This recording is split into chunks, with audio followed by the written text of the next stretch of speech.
C'est sous la tente marquise qu'a eu lieu la clôture des séminaires de haut niveau. Le débat s'est articulé autour de la question de la place des nouveaux dirigeants africains et leur rôle dans l'avancée du continent. Je crois que l'Afrique, avec les Africains, il faut un réseautage fort, il faut une prise de conscience collective, parce qu'un pays seul ne peut pas s'en sortir. Il faut que les Africains ensemble, en tout cas c'est ce que je pense, travaillent au changement de l'Afrique. L'idée d'une Union africaine a longuement été débattue.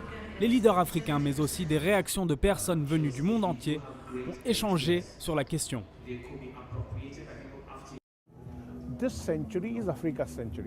Ce siècle est celui de l'Afrique, et la croissance est déjà forte en Afrique. Mais dans la plupart des pays, les choses ne se passent pas très bien, et la récession commence. Pourtant, ces pays ont beaucoup de ressources, mais elles ne sont pas utilisées pour l'Afrique. Ces ressources sont extraites et utilisées par d'autres. Donc, maintenant, ce n'est plus aux leaders de décider, mais aux populations. Ces ressources sont extraites et exploitées par d'autres. Donc, maintenant, ce n'est plus aux leaders de décider, mais aux populations. Les discussions ont souligné des points importants, comme la nécessité d'améliorer l'éducation au sein de chaque pays africain. Aussi, la volonté d'organiser les populations autour de représentants solides.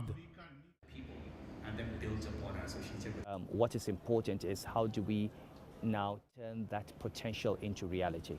Ce qui est important aujourd'hui, c'est de réfléchir à la manière de transformer ce potentiel en réussite. Comment conjuguer ce potentiel au présent? Dans les années 60, l'Afrique était au même niveau que le Japon, la Corée ou encore la Chine. Mais regardez la vitesse à laquelle ils ont avancé, eux. Comment pouvons-nous reproduire cette croissance, ce développement et sortir de la pauvreté?